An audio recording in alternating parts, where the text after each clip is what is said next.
Lundi 18 mars 2024, mesdames et messieurs, bonsoir. C'est l'heure de l'édition du journal autour de l'actualité environnementale sur Planète Terre à Terre TV.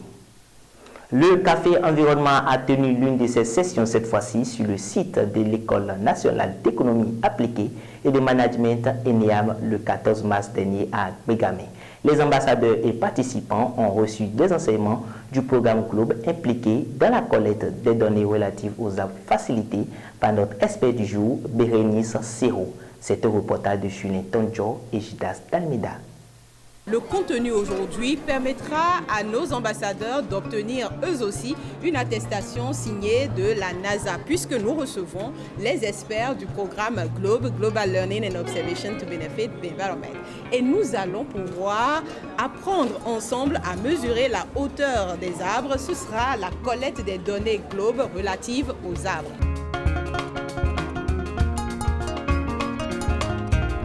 Lorsqu'on identifie un arbre, quand on a envie de mesurer la hauteur, on ne peut pas prendre un pétale de camel et commencer par tirer, n'est-ce pas? On ne peut pas, non? Voilà. Alors, que faut-il faire avec cet outil-là?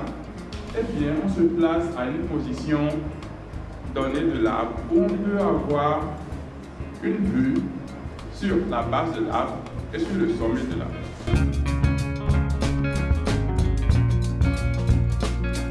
Pour mesurer la hauteur d'un arbre, nous positionnons le clinomètre et nous regardons par la fenêtre jusqu'à voir le sommet de l'arbre. Et quand nous voyons le sommet de l'arbre, la rondelle prend un certain angle.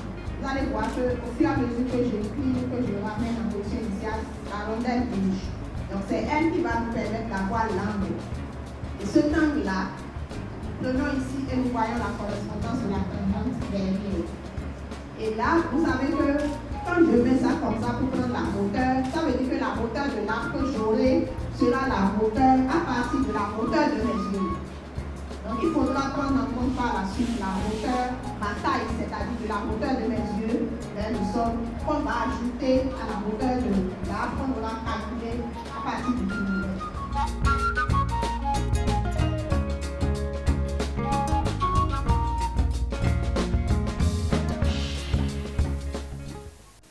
Eh bien, le monde entier célèbre ce lundi 18 mars la journée mondiale du recyclage.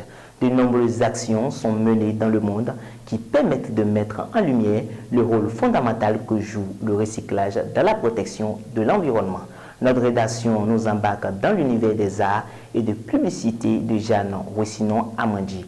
Elle est artiste plasticienne et sa spécialité est l'utilisation des papiers recyclés. Que ce soit des papiers carton, feuilles, cahiers et livres usés, elle recycle pour réaliser des œuvres d'art et des décorations. Son objectif est de lutter contre la pollution du cadre de vie. Sa technique est particulière. Je vous invite à suivre ce reportage qui vous édifiera davantage. Le papier, en quelque sorte, est dégradable avec le temps. Ce n'est pas comme les sachets, les plastiques. Mais c'est des déchets qui encombrent. Des papiers recyclés, traités et transformés sous forme d'objets d'art ou de décoration. Au studio des arts et publicités, ces papiers sont utilisés pour une bonne cause. Je me suis dit, qu'est-ce qu'on peut faire avec ces déchets, avec ces papiers qu'on n'utilise plus et qui nous encombrent. Il y a aussi les cartons également. Donc, et en les regardant, je vois ces papiers, je vois qu'il y aura de beau qui peut sortir dans ces déchets-là.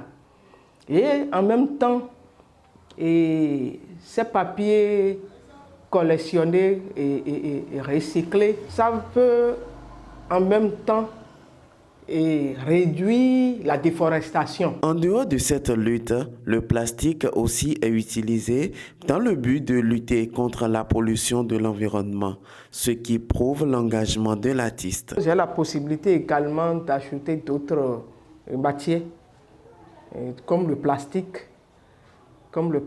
J'ai pour la finition, bien sûr, pour la finition. Donc, aucune matière n'est à négliger, je veux dire. Du coup, le regard de l'artiste est tout autre et son souhait est de continuer à protéger l'environnement à sa manière. L'homme dit que rien ne se perd. Tout se recycle et se transforme. Et c'est le regard que, en tant qu'artiste, que j'ai envers les objets, disons les objets qu'on n'utilise plus, qui m'a conduit à transformer les papiers en des objets d'art.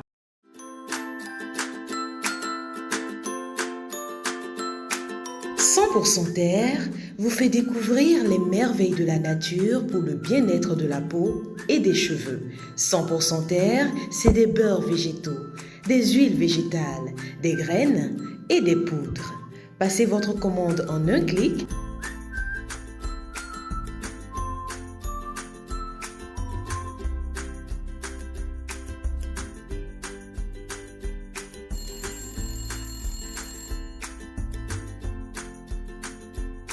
100% Terre », le bonheur est dans la nature. 100% Terre, un produit de Terre à Terre Bénin.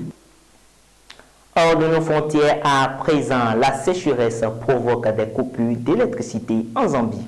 Voilà une semaine, ce lundi 18 mars, que les Zambiens n'ont plus de courant 8 heures par jour. Le gouvernement a pris cette mesure de rationnement sur la sécheresse liée au changement climatique et au phénomène météo El Niño affecte le débit du gigantesque fleuve Zambèze et de ses affluents sur lesquels se trouvent les principaux barrages hydroélectriques de ce pays d'Afrique australe. Au Brésil, à présent, un nouveau record de température ressenti à Rio avec 60,1 degrés Celsius. La température pourrait dépasser les 40 degrés Celsius à Rio ce dimanche. Un nouveau record de température ressenti a été battu samedi à Rio de Janeiro au Brésil, en proie à une vague de chaleur. Le système d'alerte a enregistré une sensation thermique de 60,1 degrés Celsius, le plus haut niveau depuis le début de ces mesures en 2014. Le précédent record datait de novembre 2023 où la température ressentie avait atteint 59,7 degrés Celsius. C'est la fin de ce journal dédié à l'actualité environnementale sur Planète Terre à Terre TV. Mesdames et messieurs, merci de nous avoir suivis. Abonnez-vous à nos canaux digitaux du moins, Terre à Terre Bénin sur Facebook et TikTok, Planète Terre à Terre TV.bj, notre site, sans oublier Terre à Terre Bénin sur YouTube. Par-dessus tout, protégez l'environnement parce que l'environnement, c'est vous. Bonsoir.